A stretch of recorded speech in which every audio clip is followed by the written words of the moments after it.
Good morning, everyone. The meeting is called to order. Mr. Trillman, has anyone signed up for public comment? Thank you very much, sir. Good morning, Ms. Miller. Good morning, sir. Let's see, let's dive right in. We'll start with agenda item 3, but no cases to reconsider under agenda item 3. Is that correct? Yes, Thank sir. you. No cases. All right, let's consider tax liability cases on agenda item 4. No tax cases on docket 16. Correct. No cases. Fair housing cases on agenda item 5.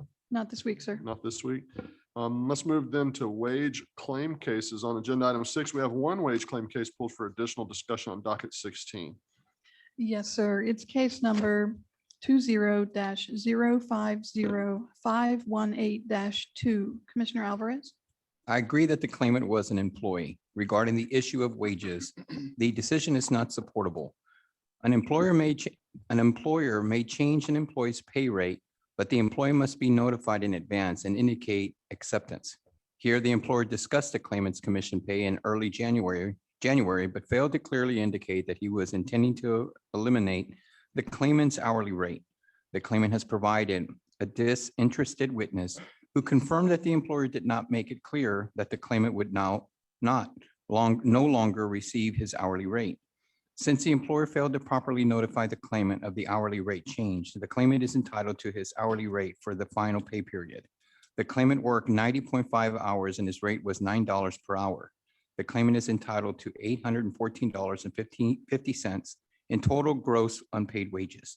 Modify the AT, the claimant worked in employment, $814.50 wages owed. The AG decision is supportable. We agree that the claimant worked as an employee of the company. Regarding the wage issue, the employer presented clear and convincing testimony that due to problems with the claimant's productivity, the claimant's pay agreement was changed from 60% commission plus $9 per hour to 66% commission without an hourly rate.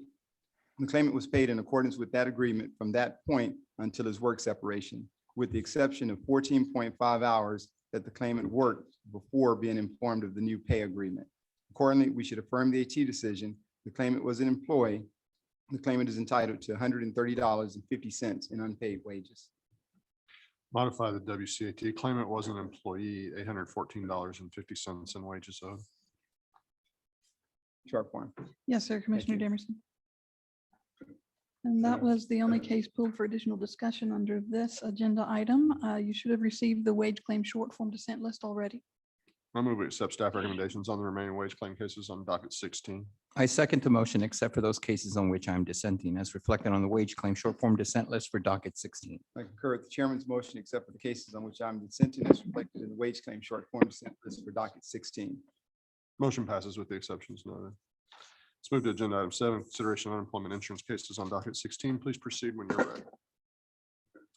Case number 2538024, Commissioner Demerson. The AT decision should be modified. Regarding timeliness, the claimant received the determination electronically and she opened it within 10 days of the appeal deadline. Nevertheless, the claimant filed her appeal late and there is no evidence that difficulties in reaching the agency contributed to her late appeal. Instead, the claimant stated that she did not notice the appeal deadline. Since the claimant has not alleged an exception to the timeliness rules, her appeal is late. However, the AT decision should be modified to void the chargeback ruling since the employer did not pay base period wages to the claimant. Accordingly, we should modify the AT decision, untimely claimant appeal, voluntary leaving, void chargeback. The AT decision should be reversed. The determination and its appeal deadline all fell during the time period in which commission was experiencing systematic problems. There were widespread shutdown orders and workforce solutions offices were closed. Appeals during this period should be deemed timely automatically. Reverse the AT timely claimant appeal and remand for merits testimony. Affirm the AT untimely claimant appeal, voluntary leaving, no chargeback.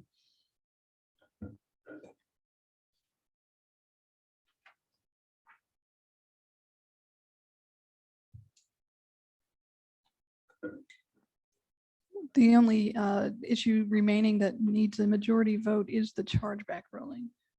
I void chargeback. And you said void chargeback as well, sir. I said no chargeback. I don't know the facts of the case that would support a void chargeback. I'd have to take a look at that. Let me confer real quick. All right.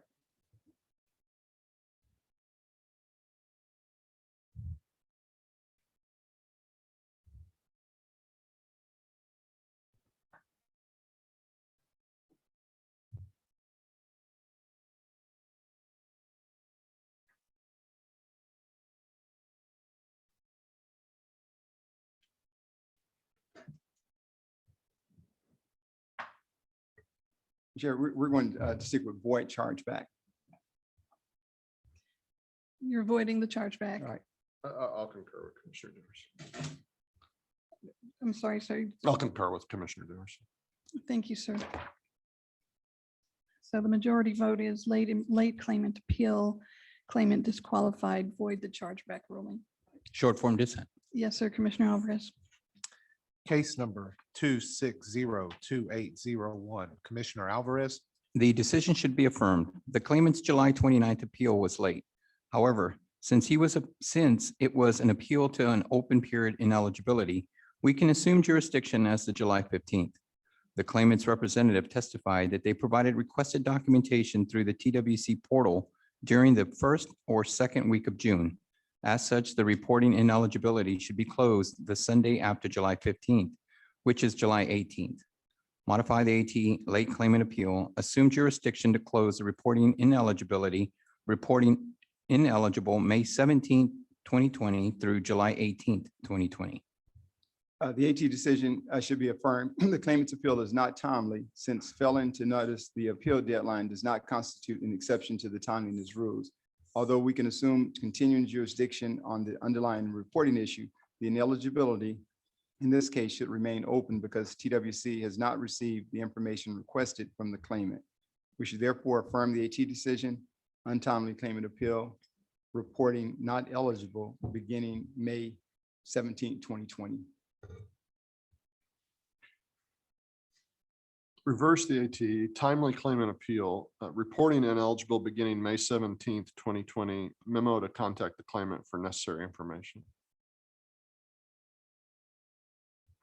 Short form memo to UIA and SO regarding closing reporting ineligibility, as stated earlier. I'm sorry, I just need to review the vote and make sure that we have a majority. So we have a majority vote on timeliness, that the claimant filed a late appeal. Mhm.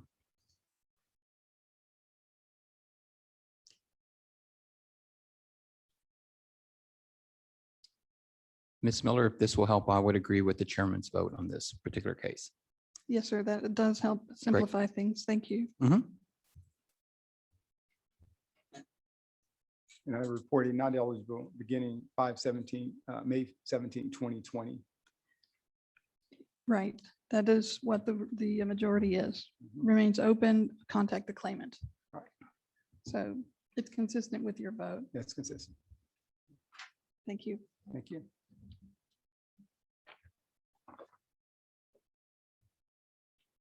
Case number 2616893, Commissioner Alvarez. The decision should be reversed. No severance disqualification. Both the employer and the claimant testified that the claimant was given a bonus or a gift. Both parties indicated that the payment was not severance. Therefore, based on the available evidence, the funds paid to the claimant were not severance and not disqualifying. Reverse the AT, no severance disqualification. In the alternative, as there's nothing in the record indicating that the payment was intended to cover 11 weeks, the AT's decision is not supportable and should be modified to a 1-week disqualification. Modify the AT severance disqualification from June 7, 2020 through June 13th, 2020. Per agency guidance, because neither party established a specific period that the extra payment was meant to cover, the claimant would only be disqualified from benefits for the week in which the payment was received. Since the claimant received payment in the week before the initial claim date, there should be no severance disqualification in this case. We should reverse the AT decision. Reverse the AT, no severance disqualification. Thank you. We have a unanimous decision. Case number 2643835, Commissioner Dimerson. The appeal tribunal decision should be reversed. The employer stated that it did not receive the notice until May 13, 2020 by the post office. This was 1 day before the appeal deadline. Since the employer experienced a delay in its receipt of the determination, its appeal window was shortened significantly. Accordingly, we should reverse the tribunal's decision on timeliness. Timely employer appeal, resubmit for merits testimony. The AT decision should be affirmed. The determination in this case was delivered to the employer's address prior to the appeal deadline.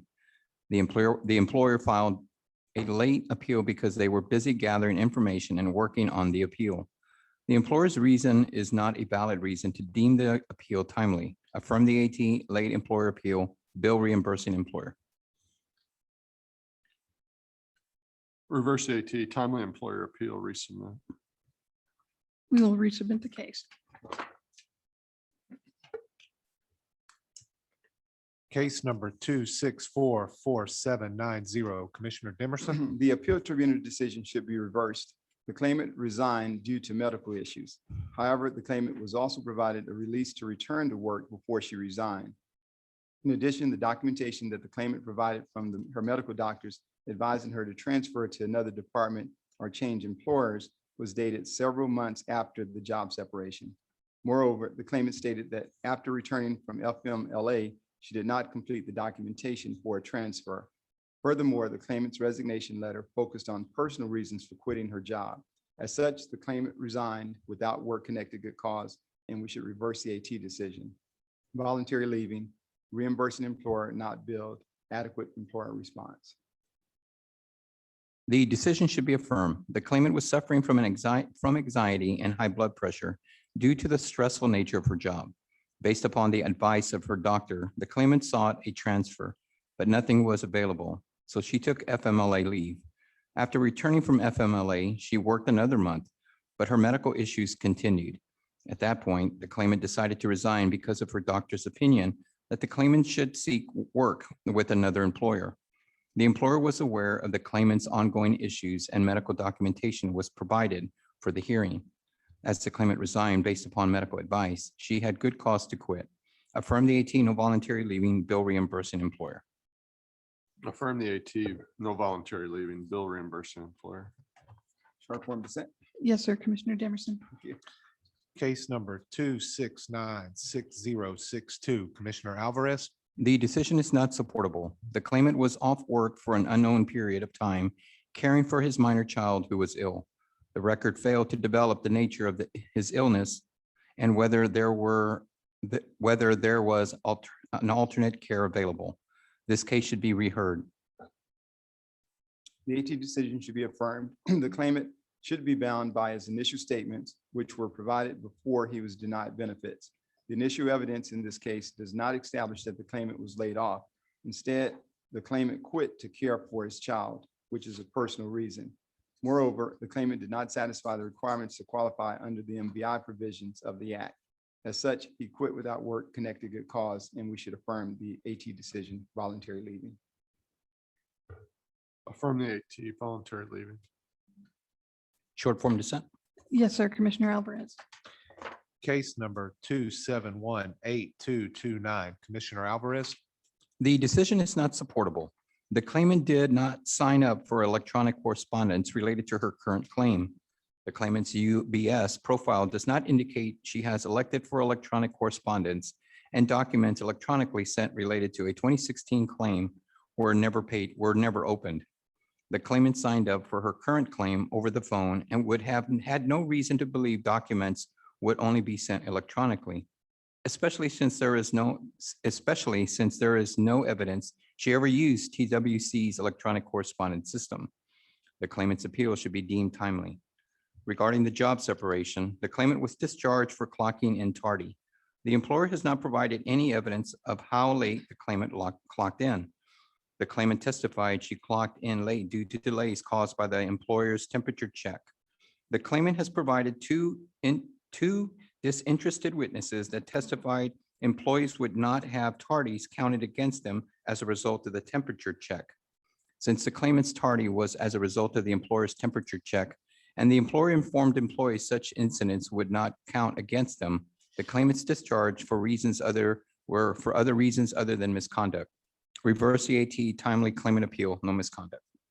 And the AT decision should be affirmed. Commission records show that the claimant registered for electronic correspondence. Thus, the determination was sent to the claimant via her chosen delivery method. In addition, the claimant reviewed documents sent to her electronic inbox in June of 2020. So she had access to her inbox when the determination was mailed. It was the claimant's responsibility to check her online correspondence regularly, especially because she was the appellant in this case. The claimant's failure to open the determination before the appeal deadline was a circumstance within her control. And since her appeal is not timely, we do not have jurisdiction to consider the underlying merits of this case. We should affirm the AT decision, untimely claimant appeal, misconduct. Affirm the AT, untimely claimant appeal, misconduct. Short form dissent. Yes, sir. Commissioner Alvarez. Case number 2727332, Commissioner Dimerson. We should affirm the appeal tribunal decision. The claimant was discharged after he destroyed a stationary range light by hitting it with the vessel he steered and commanded. The claimant admitted that he saw the range light before the impact, but he had been so preoccupied with looking for a dredge that there was not there, that he was not adequately paying attention to the vessel's trajectory. By the time the claimant realized what was happening, his options were limited. Fortunately, the claimant's lack of attention only resulted in damage to the range light at a cost of $75,000, but could have resulted in serious damage to the employer's property and substantial disruption to navigation in the channel. Because the claimant neglected his duties, jeopardized the life of the property of another, and mismanaged his position of employment, the claimant was discharged for misconduct connected with the work. We should affirm the AT decision, misconduct. The AT decision should be reversed. The claimant was discharged because the tugboat he was in charge of caused damage to a range light that the employer was required to pay for. At the time of the incident, the claimant was attempting to avoid a dredge that had been in this area recently. He fully explored his available options and made the choice he thought most likely to avoid damage. The claimant had no prior written warnings for similar incidents. His actions did not constitute misconduct connected with the work. Reverse the AT, no misconduct. Affirm the AT, misconduct. Short form dissent. Yes, sir. Commissioner Alvarez. Case number 2730011, Commissioner Alvarez. The decision should be reversed. The claimant began working for the employer as an hourly employee who was paid overtime. The claimant was changed to a salary. The claimant's position did not appear to have been exempt from FLSA. The employer then further reduced her salary. The employer's failure to pay the claimant in a manner consistent with the FLSA provided the claimant good cause connected with the work for quitting. Reverse the AT, no voluntary leaving, chargeback. I would also agree to rehear in this case to further develop the record regarding the hours and pay. The appeal tribunal decision should be affirmed. The claimant quit due to dissatisfaction with her pay. However, while the claimant's pay was changed multiple times, the record indicates that the claimant did not experience a pay cut of 20% or more. As such, the claimant's resignation was without connected good cause. We should therefore affirm the AT decision, voluntary leaving, no chargeback.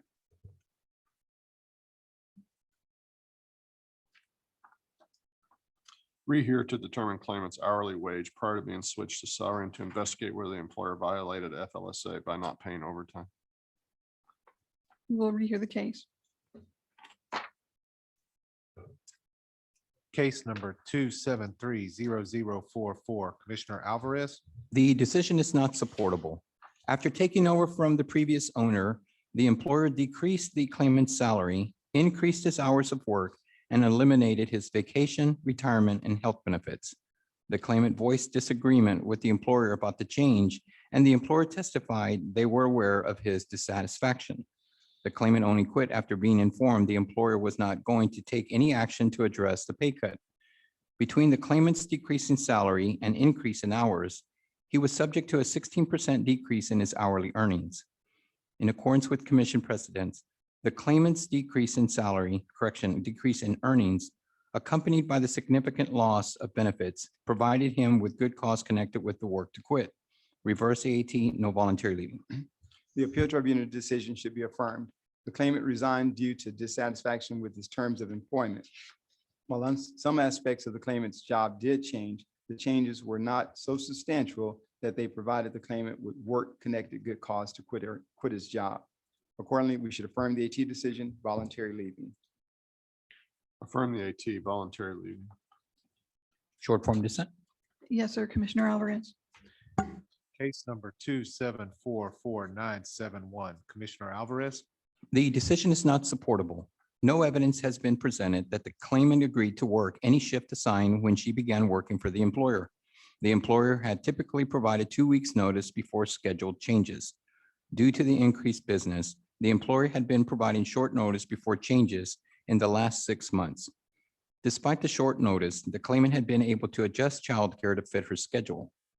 On December 31st, 2020, the claimant was given 5 days' notice that her schedule would be changed, resulting in her getting off 4 hours late.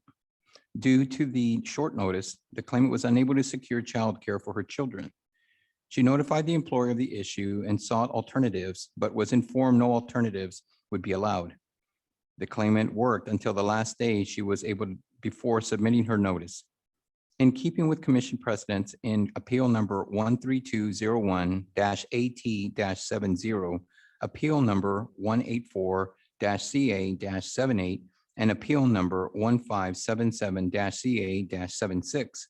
As the claimant was given little notice of the schedule change, it would have a substantial adverse effect on her family life, and there is no evidence she contracted to work any hours. She had good cause to quit. Reverse the AT, no voluntary leaving, void chargeback. Now, the appeal tribunal decision is supportable because the employer had been regularly changing the claimant's work schedule for some time. The claimant's quitting was without good cause connected with the work. We should affirm the AT decision, voluntary leaving, void chargeback. Affirm the AT, voluntary leaving, void chargeback. Short form dissent. Yes, sir, Commissioner Alvarez. Case number 2747573, Commissioner Alvarez. The decision is not supportable. The claimant stopped working for the employer when her assignment ended. The claimant is not aware of any reporting policy, and the employer has not provided any reporting policy. Further, the employer's communication with the agency indicates that the claimant works what hours are available and has not been given and has not been separated. The claimant has even worked additional assignments for the employer since filing her claim. No evidence has been presented to support a finding that the claimant has separated from employment due to a failure to report for reassignment. The claimant separation is due to a lack of work. Reverse the AT, no voluntary leaving, no overpayment. The appeal tribunal decision is supportable because the claimant delayed reporting back for reassignment for an unreasonable length of time, and the reason for the delay was related to her childcare situation, a personal matter. The claimant is considered to have quit without good cause connected with the work. Thus, the disqualification and resulting overpayment are appropriate. We should affirm the AT decision, voluntary leaving, overpayment of $950. Reverse the AT, no misconduct, no overpayment. Short form dissent. Yes, sir, Commissioner Demerson. Case number 2751562, Commissioner Alvarez. The decision should be reversed. The claimant lost childcare for her infant when the babysitter quit due to COVID. The claimant was unable to find alternative care for her infant. Per the guidelines issued by the commissioners on June 16, 2020, a lack of childcare due to COVID is good cause for turning down suitable work. Reverse AT, good cause to refuse suitable work, qualified. We should affirm the appeal tribunal decision.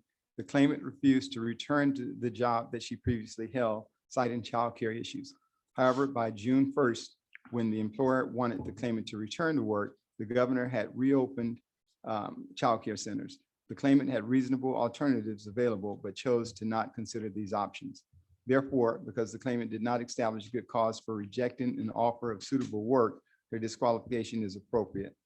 Accordingly, we should affirm the AT decision. The claimant refused an offer of suitable work. Affirm the AT, suitable work, disqualification. Short form dissent. Yes, sir, Commissioner Alvarez. Case number 2752254, Commissioner Alvarez. The decision is not supportable as the record was not sufficiently developed.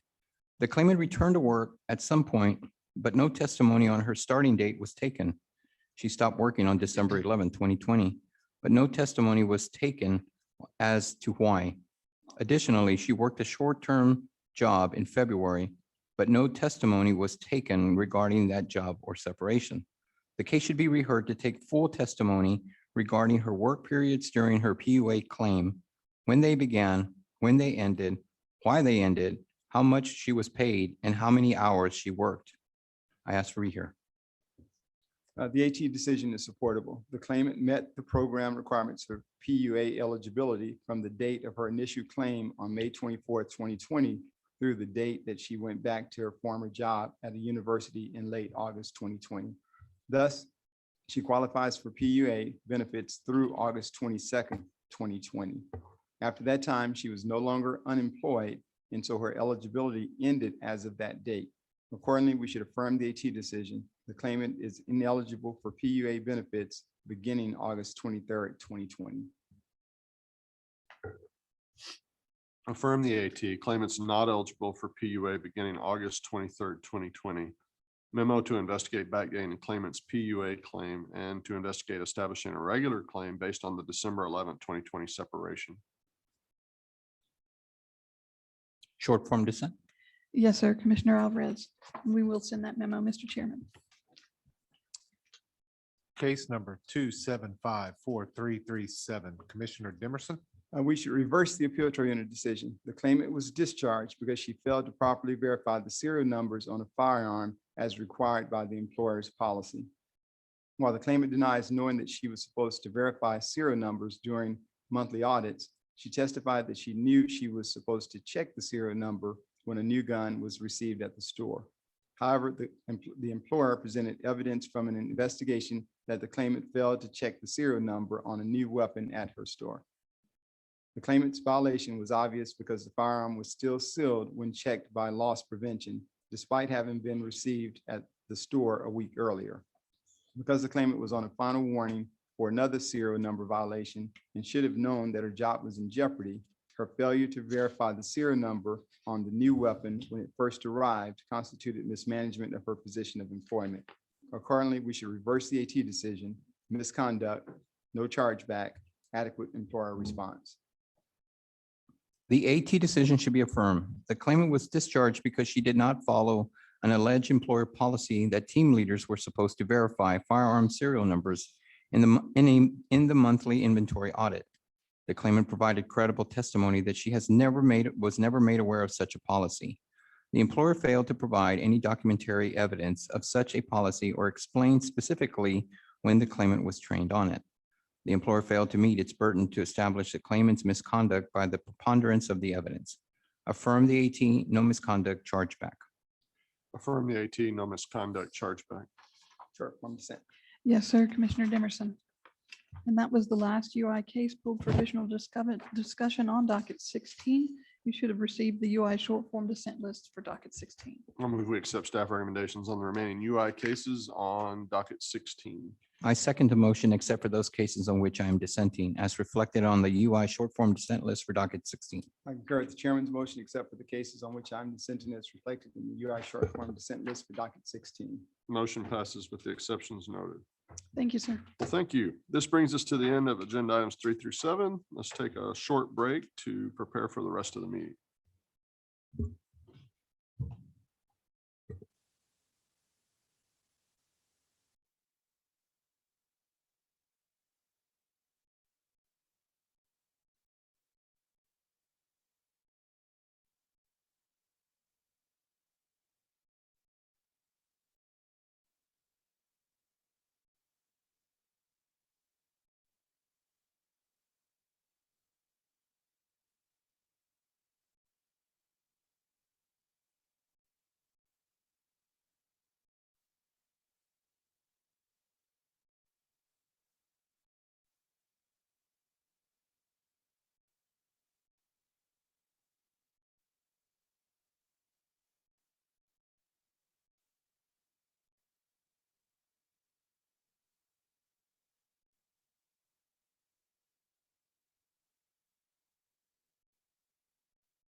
Do it, rock and roll. All right, let's pick back up. This is agenda. Hello, Mr. Cerna. How are you? Fine, thank you. Good. We're going to tackle agenda item 8. This is discussion, consideration, and possible action regarding an order to adopt program year 2021 and fiscal year 2022 allocations, planning estimates, and funding distributions.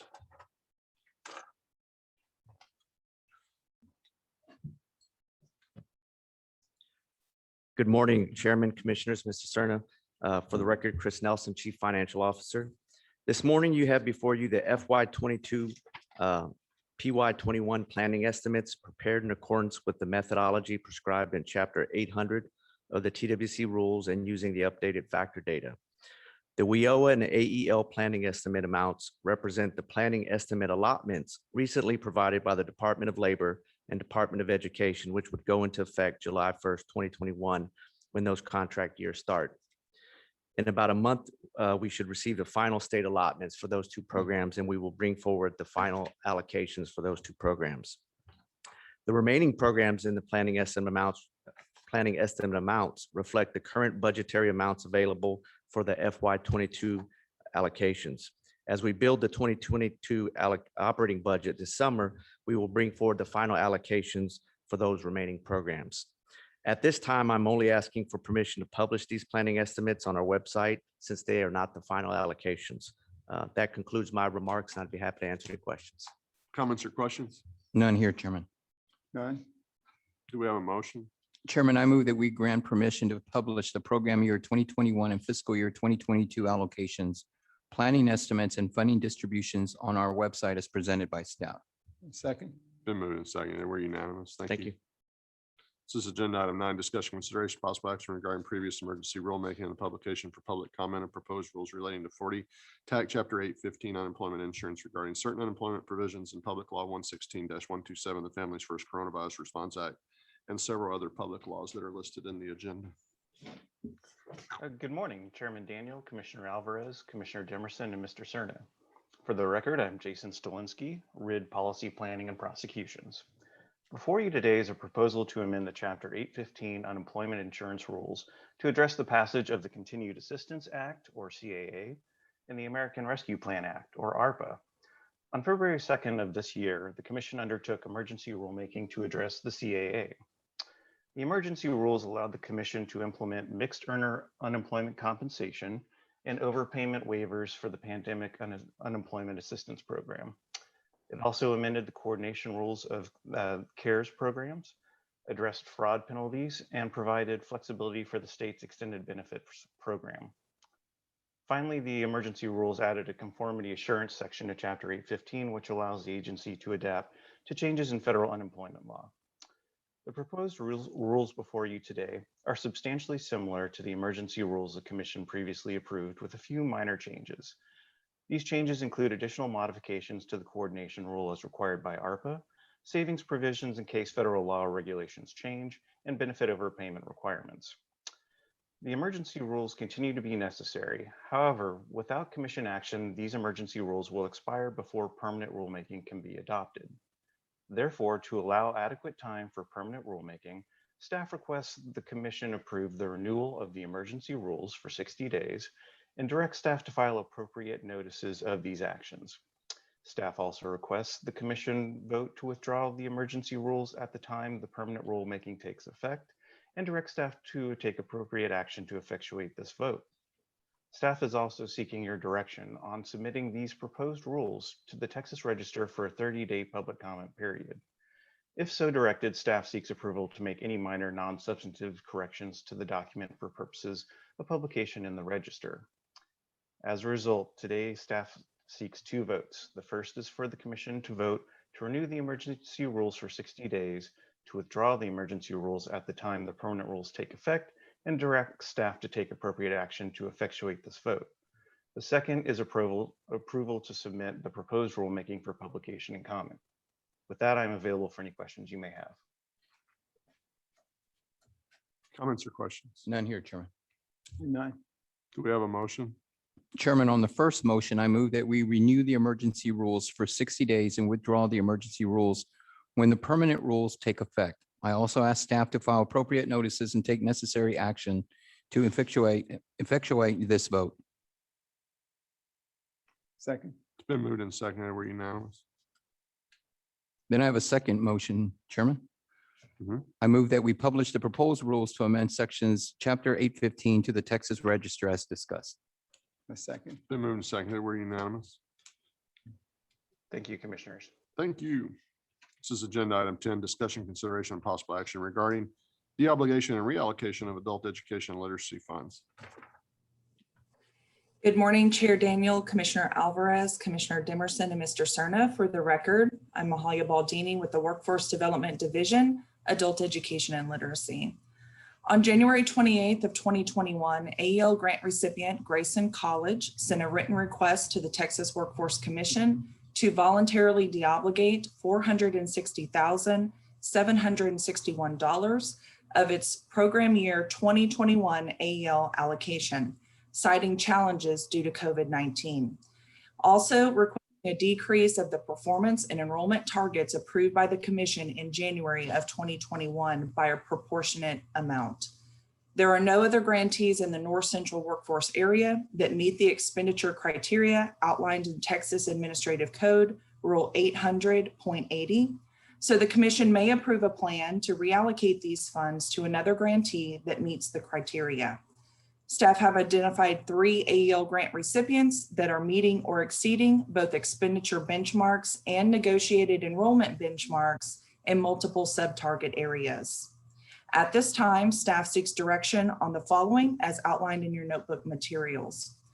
First, to accept the plan to reallocate the deobligated funds from Grayson College to Ael grant recipients, Austin Community College, Community Action Inc. of Central Texas, and Southwest Texas Junior College, as shown in Table 1.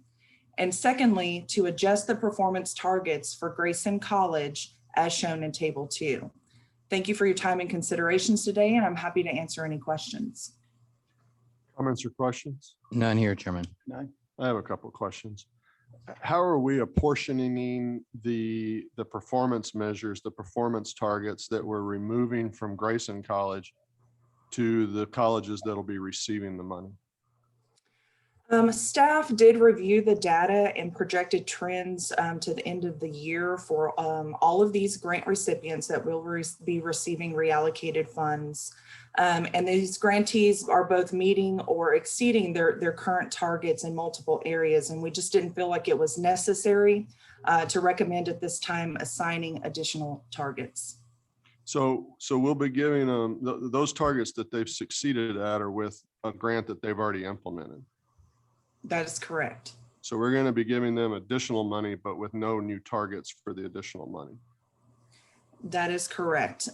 Due to, when we reviewed the data, the targets that would be proportionally redistributed would go towards the same enrollment targets areas that they have now in their current grant. And all 3 of these entities are meeting or exceeding their targets in all of those areas.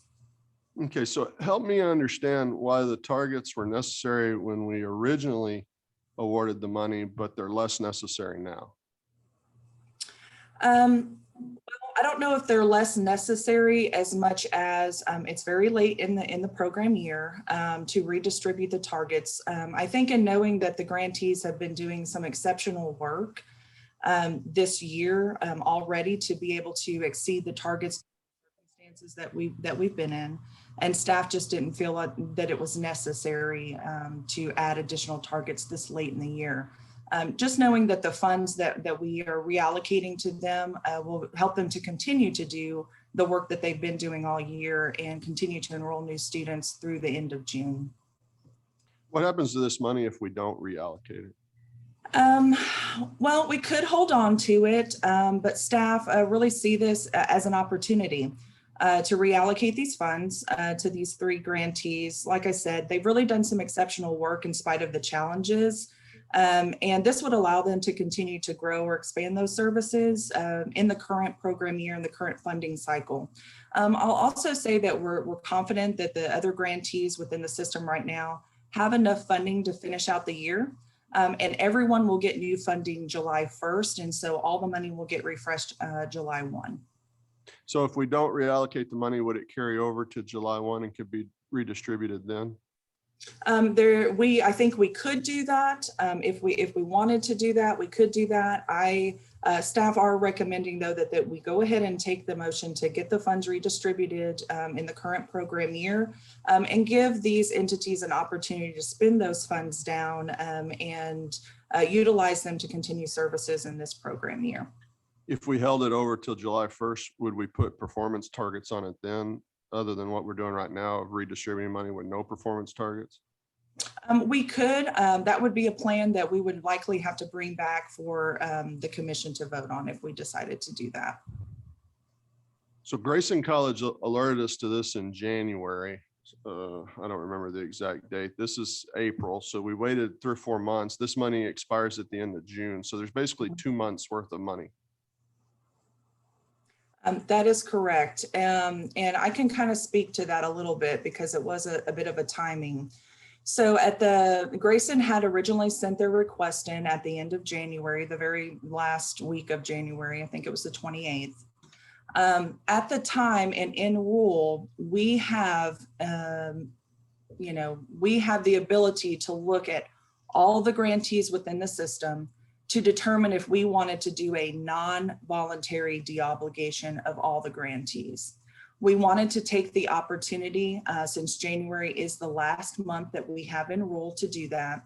We wanted to take the opportunity to kind of look at, all of the grantees to see if a non-voluntary deobligation was in the best interest of the state. In order to do that, we have to wait for January's data, which doesn't come until the end of February. We had a weather incident at the end of February, which further kind of delayed us being able to get all of the reporting in. We gave extensions for not only the financial reporting, but also for the performance reporting due to the weather incident. So this kind of pushed the timeline back. So we were looking at the data at the beginning of March to try to make a determination if we wanted to do a non-voluntary deobligation from the entire state, which would have made Grayson's request kind of a moot point. We determined that we did not want to do that, just looking at everything. And so at that point was when we were able to move forward with developing the discussion paper, having internal conversations about the Grayson request specifically. And we were able to develop the plan and then spend a few weeks briefing that and bringing it forward to the commission. So there's no doubt in my mind that Southwest Texas Junior College, Austin Community College, and Community Action of Central Texas have been doing a very good job. That is self-evident. They've exceeded their performance commitment to us with regard to the money. Would they have to wrap up spending this new money in the 60 days that are remaining in the program year? They would not have to do that. When the funding does go in their budget, that budget will stay active even starting July 1. So if there is any balance remaining, and this is true of all of our grantees, not just these 3. If there is amounts left in that budget, they will be able to draw down from that budget even after July 1. So they kind of work off of 2 budgets. They draw down with the oldest funds first, and then the new allocation that they get in July, they can also utilize that starting July 1. So the new allocation, meaning this kind of interim allocation, to put performance targets on it, that would operate on its own budget. It doesn't really interfere with their performance on their original grant. Yes, that is correct. And since they have more than 60 days to spend the money, putting performance targets on it so that they could document an already established track record of success to show more return on an investment. There's no time constriction on them to be able to meet those new performance targets. We will set new targets starting in July for any of the new money that all of our grantees get. In the past, there's also this, the carry forward targets that we deal with every year for any of the targets that go unmet from the grantees from the previous year get carried forward and sort of added to these 2 kind of separate budgets, if you will. So they're still there and they're still working towards them. They will move forward. So there's the potential they could complete what they're doing currently, Mhm. the possibility of picking up this new money, which right now you're recommending with no performance targets whatsoever. And then still the potential to pick up new money in July, and that money would have performance targets with it. That's correct. And this interim money that they'd be picking up due to the Grayson College deobligation that you're proposing to have no performance targets. It could have performance targets because they actually have longer than 60 days to implement that money. Technically, they do. Part of the process that we go through when we're trying to determine through the objective criteria for who will get reallocated money is also based off need and ability for these grantees to spend the money. So even though technically they will have that capability, when we determine through this objective process who will be getting reallocated funds, one of the things and questions that we always ask them is, do you have a need and ability to use the funds for the current program year? So that's just part of the process. All three of these entities, when we contacted them to establish whether they needed and had the ability to use the funds within the current year, all responded and said that they did. So I'm not anticipating that any of the funds will be rolled over or carried forward just based off of their responses and the current needs that exist. But technically it is a possibility, yes. In your communications with them, did they indicate any way their feelings about performance targets? They did not. So we haven't had a discussion with them about that. That is correct.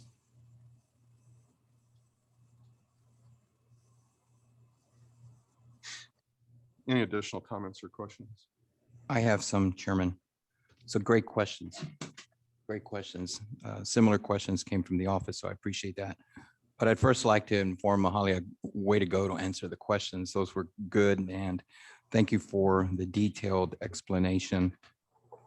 If you'd like, Chairman, I'd consider, because we're looking at performance targets, I'd consider tabling this item if you'd like for another date, if that would be okay with my fellow commissioners. I understand your questions, and they're good questions, and I do see that Mahalia has reported to us in the past regarding these colleges and what they're doing. And then, of course, your statement regarding the targets. If you'd like, again, I would have no problem tabling this to another meeting.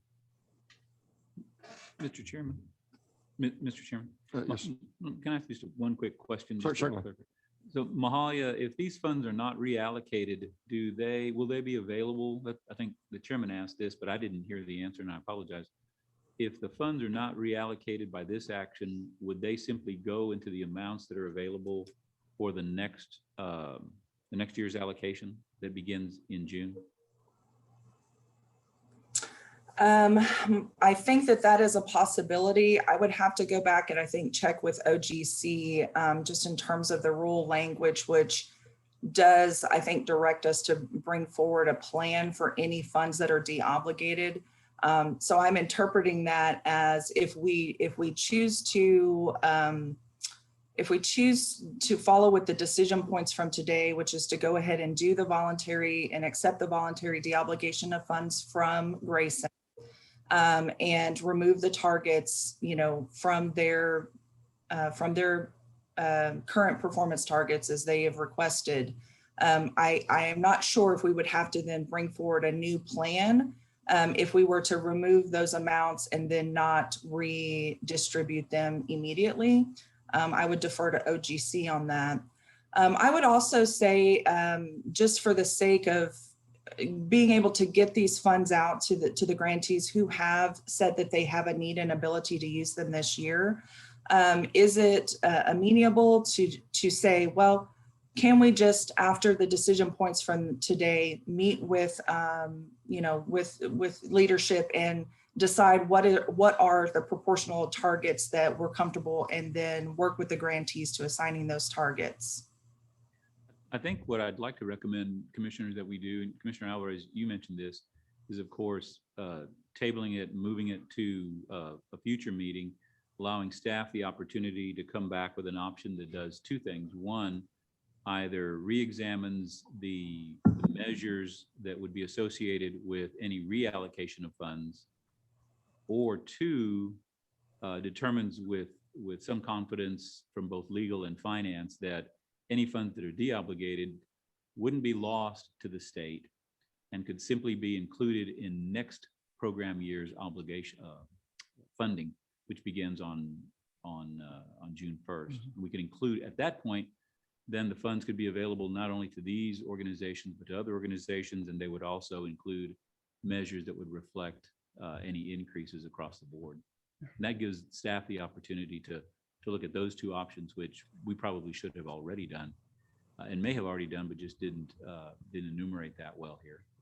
This gives us time to do that. Mr. Chairman, thank you for bringing that up. Mahaya's point that she mentioned lastly, I mean, that's the point that I thought originally with all of this. We're trying to push something forward at this particular time. Can we simply just, how hard would it be? I want Ed to hear this as well. How hard would it be just to add the targets? I think that's what the chairman's asking. We're deobligating funds. You have funding going forward. You always want to prove your return on investment. You can't just have funds out there and not have targets tied to them. How hard would it be for the staff to add those targets to these three that are here and move forward? That's what we're asking to do, in my opinion. Yeah, this is what, I'm Not sorry, I that don't hard. mean to cut you off. I think I'm done. This is what I would offer. So we got a couple things going on here. I think Commissioner Alvarez did actually a better job than I would do about sort of pointing this out. So we have the need to relieve Grayson College of a situation that they have voluntarily said, look, we got a lot going on. Pandemic's been more than challenging. We need to do this thing. We need to not do this grant because we don't want to fail and we don't want to cause TWC to have to be in that situation. Let me say this about Grayson College. Lots of successful programs at Grayson College. This is an anomaly.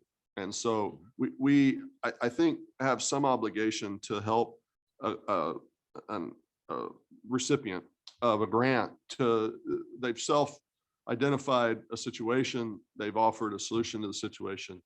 That solution fits within our rules. So what I would do to sort of repackage everything I've heard today is to say, I'm in a position where I could vote aye to relieve Grayson College of the burden of both the money and the performance targets.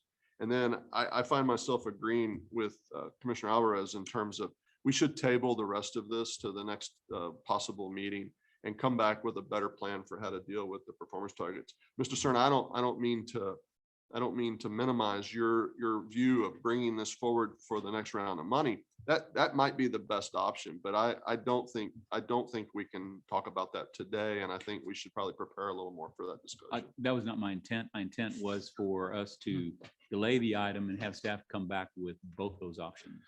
So I'm detecting a high level of comfort with the commission here today to go ahead and take action on relieving Grayson College of the grant and the performance targets. I think it seems like we have unanimity on that. I think our issue is on performance targets for the money as it would be reallocated. So not to put words in Commissioner Alvarez's mouth, but that is a motion I would certainly be in support of. Sure. And I agree with Ed's assessment and what we should do to move forward. I think we all are in agreement on that. And again, Jeremy, you brought up some great points regarding this particular item, so I appreciate that. And I have no problem bringing this back at a future date, just so that we could see those performance targets. So would this sound appropriate for the motion? And I ask that you hear. Motion will be to deobligate Grayson of $460,761 and performance targets And associated As- performance targets, right? Yeah, and what, Ed? And associated performance targets. And So perfor- Grayson- yes. Yes, sir. How do you feel about that, Chairman? I would be in agreement. Yeah, no, I second that motion. All right, so that's been moved and seconded, and we're going to be unanimous on that part. Now we have the obligation as a commission to deal with the reallocation of the money. And I think that's an open question at this point. I think we all have questions about that. Mr. Chairman. May I- Commissioner Demerson. Yeah, and I hope that we're in a position, it looks like we have 3 groups that are identified here. And the ask is if we're going to appropriate funding to those 3 entities, that targets be associated with that. I hope that's a simple process that can be brought to the commission in a fast time frame so that we don't have anything bump against the 60-day window or so. And Right. so hopefully we'll get some performance targets tied to these 3, as should be the case, and we'll move forward. We'll bring back that second portion at next week's meeting, which is originally intended to be a docket only, but if the commission will indulge me, then we will add. I would be okay with that, Chairman. Any objection? No. I'm in favor of that as well. So Chairman, just for clarification, in case we want everyone to know, because I did refer to Ed on one of these comments. So again, I want to make it clear on my motion. Motion would be to de-obligate Grayson College of the $460,761 and performance targets and have staff bring back performance targets. That's the motion as I understand. it. Okay, great. And it's Yeah, already been seconded. That's the Okay, motion. great. Right. Thank you. Okay. Understand. All right, any further business on this item? I'd just like to thank Mahalia. I think she Yeah. did a great job of answering your questions, Chairman. Her staff and her continue to do great work. And I have no doubt that the other colleges that were identified in this particular item do great work. So Mahalia, thank you for that. Well, I was going to say that, so I'm going to second your comments. Staff, great job Mhm. on bringing this issue to light. And certainly I don't want to leave the impression that I have any concerns whatsoever about any of the 4 institutions involved. They're all actually Mhm. performing very well across the board on many TWC programs. And without those partners, we can't be successful. So Mr. Chairman, appreciate their work. and thank you for sharing those remarks on those colleges, because they do some phenomenal work with our Absolutely. other programs. absolutely. All right, with that, we'll move to agenda item 11. This is discussion, consideration, possible action regarding workforce awards categories and monetary amounts for 2021 and subsequent years. And before staff makes their presentation, I just will take chairman's privilege and point out something here. So my preference on this item would be to not hear this today and to reconvene this commission in a work session at the earliest possible date to talk through awards. I am very concerned about a meeting that's going to take place in 7 months. And for us applying a set of awards that was developed 2 years ago to a meeting that's going to take place in 7 months. In my opinion, boards rely on this award program for a couple reasons. One, I think it validates to their locally selected officials and elected officials on the good work that they're doing, and that's recognized by this state agency and others in the state. And then 2, honestly, the award money that goes with many of these awards is the seed money they use for new and innovative programs.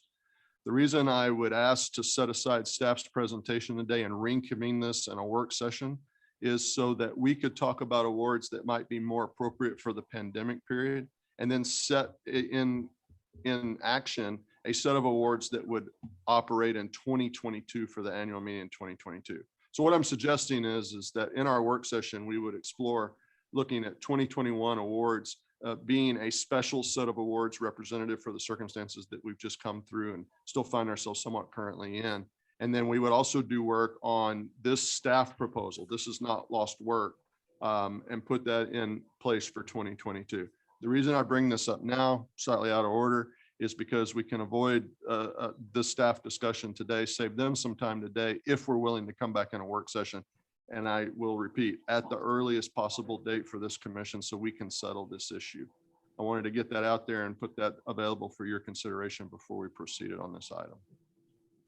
Chairman, because of the complexity of what you're discussing, I would agree with you.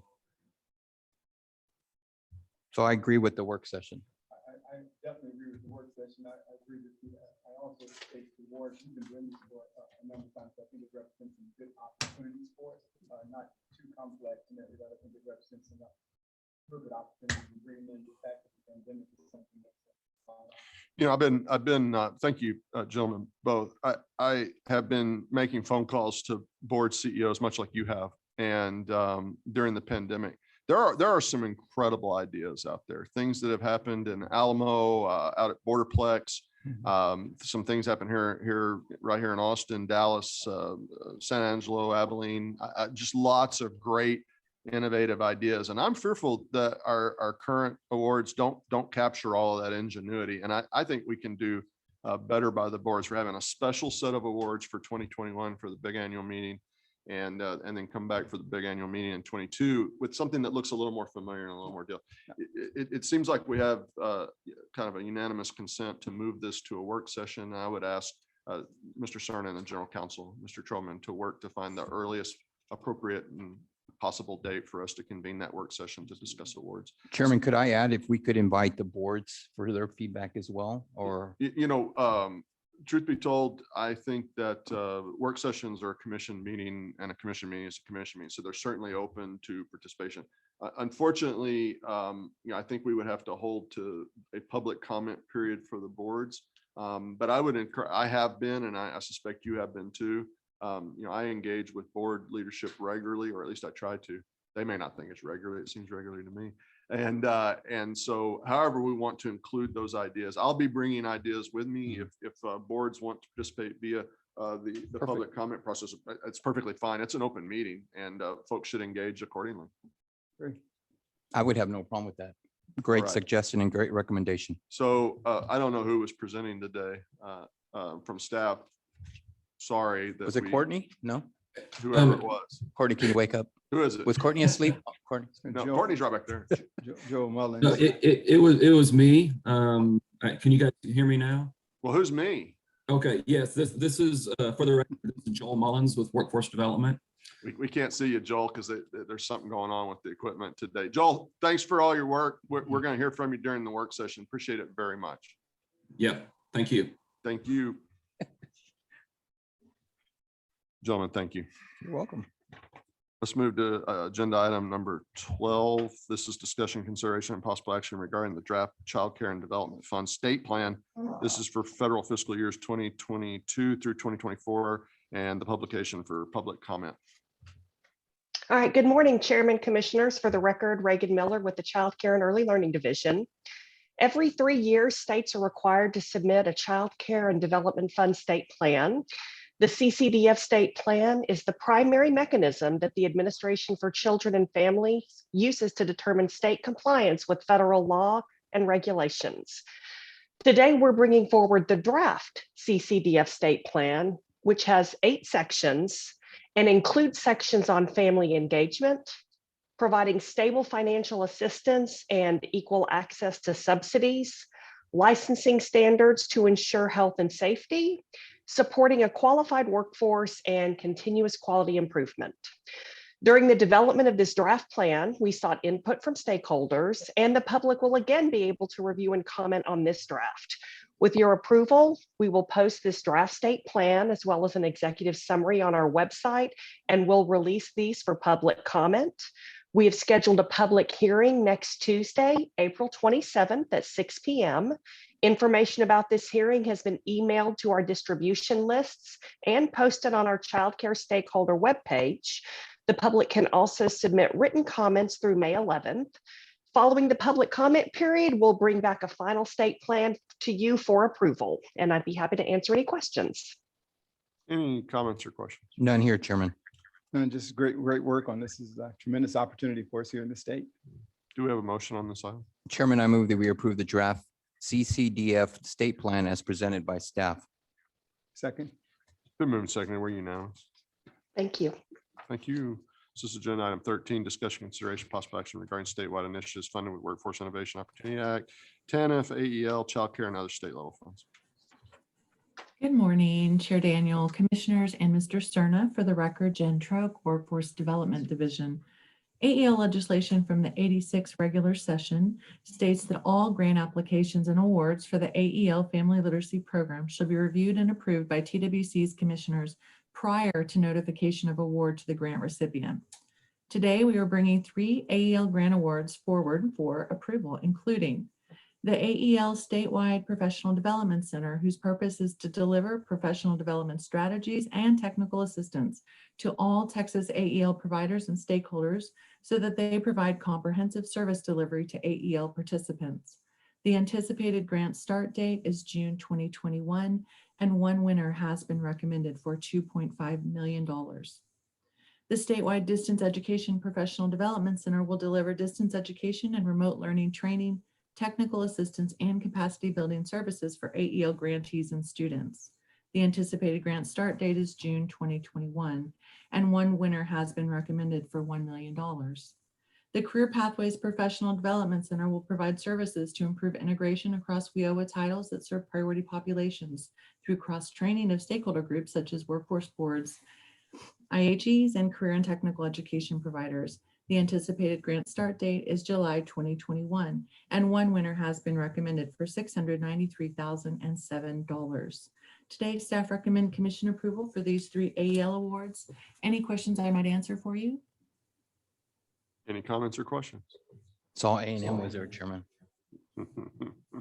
No comments, questions. Do we have a motion? Chairman, I move that we approve one grant awarding totaling 2.5 million for the AEL Statewide Professional Development Center, one grant awarding total of 1 million for the AEL Distance Education Professional Development Center, and one grant award totaling $693,007 for the AEL Career Pathway Professional Development Center as presented by staff.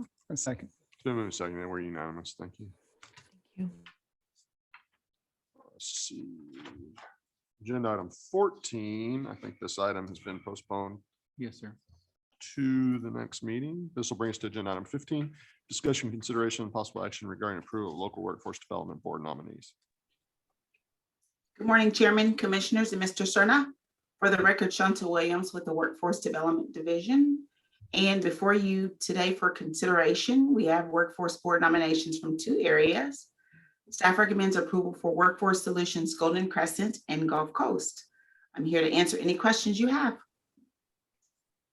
Any questions or comments? None here, Chairman. None. Thank you, Shanta. Me either. Is there a motion? I move that we approve board nominees for Golden Crescent and Gulf Coast. Second. Been moved and seconded. We're unanimous. Thank you. We don't have anything on agenda item 16. Legislative report is coming right up by none other than Michael Britt.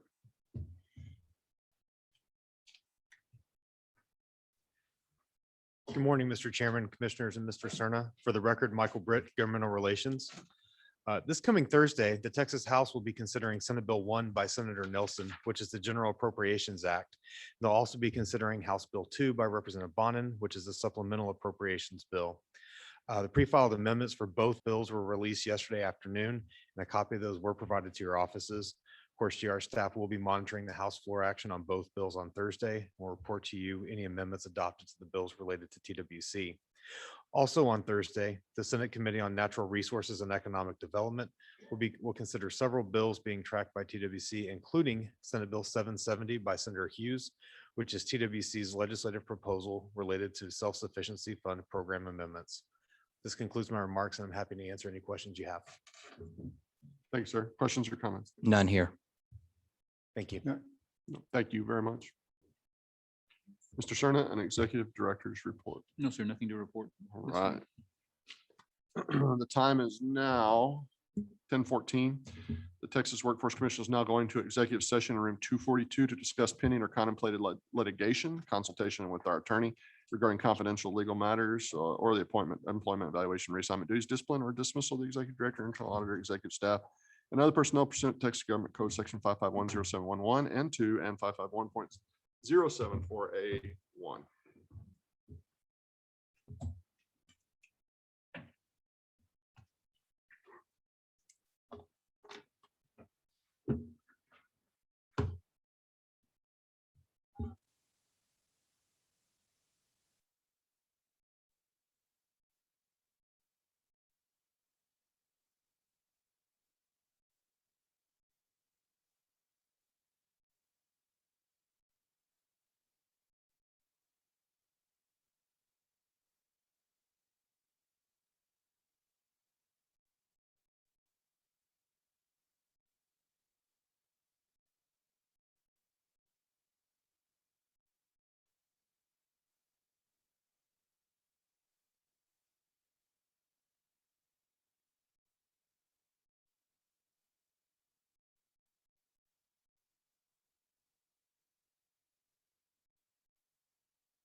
The executive session is now concluded. The time is 10:49. Is there any other order of business come before the commission? None here. Mr. Chairman, two things real quick. I want to thank staff for their assistance with the confirmation hearing that we took on yesterday. We appreciate all that you guys did to prepare our office for that hearing. Secondly, just mentioning had an opportunity to participate in an event in Central Texas in Killeen last week, Central Texas College with the Workforce Solutions Central Texas Group, one of our TIP grants, and they were actually giving funding with Ford, collaborating with Ford in hiring veterans to go into the automotive technician areas. And so well-received event and one that was very highly done. And lastly, heard some good compliments from a trip Commissioner Alvarez took down in the Valley this past week, and one that was well-received. And I think we received an award for that as well. So thank you for what you're doing in that regard. That's it. So at next commission meeting, I will present the commission with an award that we received from Teach for America on behalf of the organization in Rio Grande Valley. I didn't bring it with me because I knew we had a full day or this morning. I will ask if we present it, maybe take a picture, and I want to present that to you, Ed, and to the staff. I was humbled on presenting or accepting that award on behalf of the agency for all the good work that we've done. It's amazing, the programs that have been laid out through AEL, Skills, and some of the other great programs. So, you know, I was humbled by that, and they continue to say great things about the agency and all the programs that we have. So, and the great people that we have working for us. I mean, I think everyone was acknowledging, all of our directors at one point acknowledged everyone by name. So thank you for that, Ed, and I'll present that at the next meeting. I'd also like to say congratulations to the chairman and to you, Commissioner, for yesterday's Senate confirmation. Y'all did a great job, and I'm excited to be working with you at least for the next 2 years. So I'm excited. Thank you very much. If confirmed. Yeah, there's a few more steps that have to take place, but I appreciate your optimism. Anything else? Is there a motion to adjourn? Chairman, I move that we adjourn. I second that motion. It has been moved and seconded to adjourn, and we are